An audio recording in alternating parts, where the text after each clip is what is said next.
अस्सलाम वालेकुम व्यूवर्स, उम्मीद करती हूँ आप सब खैरियत से होंगे, खुश खुरम होंगे। दुआ है अल्लाह ताला आप सबको शादो आबाद रखे। तो बागबानी का शौक़ रखने वाले अपने तमाम व्यूवर्स को वेलकम कहती हूँ। आज एक बहुत ही खूबसूरत से प्लांट पर बात होगी जिसका नाम है मैक्सिकन पटूनिया। इस प्लांट के साथ पटूनिया का नाम इसलिए लगाया गया है कि इसके फ्लावर्स की शक्ल बिल्कुल पटूनिया जैसी होती है, लेकिन इनके पत्ते बिल्कुल डिफरेंट होते हैं। समर सीज़न में जब बाकी प्लांट्स पर फ्लावरिंग बहुत कम हो रही होती है तो उस वक्त ये अपनी फुल ब्लूमिंग पर होता है, यानी इस पर बहुत ज़्यादा फ्लावरिंग हो रही होती है। मैक्सिकन पटूनिया पर फ्लावरिंग फरवरी से स्टार्ट होकर दिसंबर तक रहती है, लेकिन दरमियान में कभी कभी ब्रेक भी लग जाता है। लेकिन ये एवरग्रीन प्लांट है, सारा साल ग्रीन रहता है। मैक्सिकन पटूनिया का ग्रोइंग सीजन समर है, यही वजह है कि इस पर फ्लावरिंग समर में ही बहुत ज़्यादा होती है। 3 कलर में फ्लावरिंग होती है, पिंक, पर्पल एंड वाइट। बहुत ही हार्डी प्लांट है, ख़ास तौर पर उनके लिए तो ये बेहतरीन प्लांट है जो कि गार्डनिंग का नया शौक़ रखते हों, यानी बिगनर्स के लिए, क्योंकि इसकी केयर तो करनी पड़ती ही नहीं, बस लाएं और लाकर अपने गार्डन में लगा लें और वक्तन फ़वक्तन इसे पानी देते रहें। प्यारे व्यूवर्स, मैक्सिकन पटूनिया पर फ्लावर सिर्फ एक दिन के लिए ही खिलते हैं। जिस तरह के गुलड़ यानी कि हैबिस्कस पर एक दिन के लिए फ्लावर खिलता है, सेम उसी तरह इस पर भी एक दिन के लिए ही फ्लावरिंग होती है।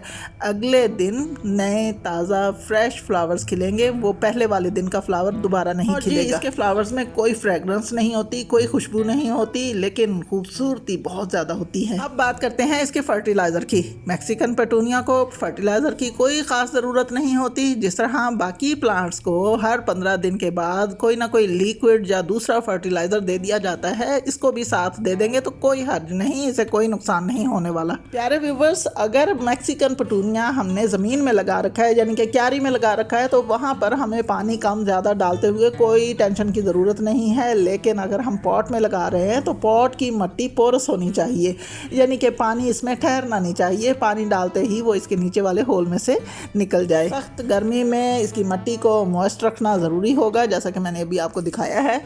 इस प्लांट के लिए बगैर न्यूट्रिएंट्स के भी सॉइल चल जाती है, यानी कि ये हर तरह की मिट्टी में बहुत आसानी से ग्रो हो सकता है। लेकिन इसके पॉट के लिए हम बहुत अच्छी सी मिट्टी तैयार करेंगे, यानी कि एक हिस्सा मिट्टी होगी, एक हिस्सा रेत होगी और आधा हिस्सा गोबर खाद, बहुत ही बारीक वाली। ये एक सीडलेस प्लांट है, यानी कि इसके सीड्स बज़ाहिर नज़र नहीं आते, लेकिन ये जगह जगह इसके छोटे छोटे बेबी प्लांट्स लगे हुए नज़र आएंगे, जो कि हम किसी भी पॉट में लगा लें या कहीं इसका बेड बना लें, या फिर हमने इसके लिए लैंडस्केप कहीं बनाना हो तो वो भी बना सकते हैं। बहुत बड़े एरिया पर अगर हमारे पास क्यारियां हैं, गार्डन्स हैं, तो उनको बहुत ज़्यादा हरा भरा रखने के लिए, क्योंकि ये एवरग्रीन प्लांट है, तो इस प्लांट के 2-4 प्लांट्स ही लगा लें तो ये बहुत तेज़ी से ग्रो होता है। ज़मीन के खाली टुकड़े को बहुत तेज़ी से ये कवर करता है। इस पर फ्लावरिंग देखने के लिए हमें इसकी एज का कोई ख्याल नहीं रखना पड़ेगा, मतलब हमें इंतज़ार नहीं करना पड़ेगा कि ये प्लांट छोटा है बड़ा है कब फ्लावरिंग करेगा। ये बहुत जल्दी फ्लावरिंग पर आ जाता है। जैसा कि तमाम फ्लावरिंग प्लांट्स को धूप बहुत पसंद होती है,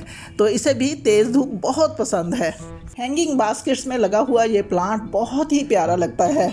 इस प्लांट को बस एक बार लगाने के बाद इसकी मिसाल पुदीने वाली ले लें। जिस तरह के पुदीना एक बार लगा दिया जाता है तो वो बहुत तेज़ी से हर तरफ फैल जाता है, तो ये भी उसी तरह से फैलता ही चला जाता है। जैसा कि मैंने पहले भी बताया है कि इसके सीड्स हमें बिल्कुल भी नज़र नहीं आते, क्योंकि ये एक सेल्फ सीडिंग प्लांट है और इसमें खुद ब खुद ही सीड्स लगते हैं और कहीं ना कहीं गिर जाते हैं, ये फैलता रहता है।